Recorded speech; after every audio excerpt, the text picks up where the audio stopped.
তারেক রহমানের নির্দেশ ক্রমে আমরা সে সকল পরিবারের পাশে দাঁড়াতে চাই।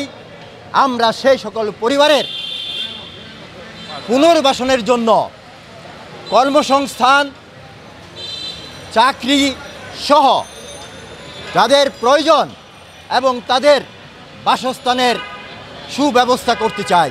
বিগত শাসন আমলে ছাত্র জনতার উপর অনেক অন্যায় হয়েছে, জুলুম হয়েছে। আমরা এই অন্যায় জুলুমের প্রতিকার করতে চাই।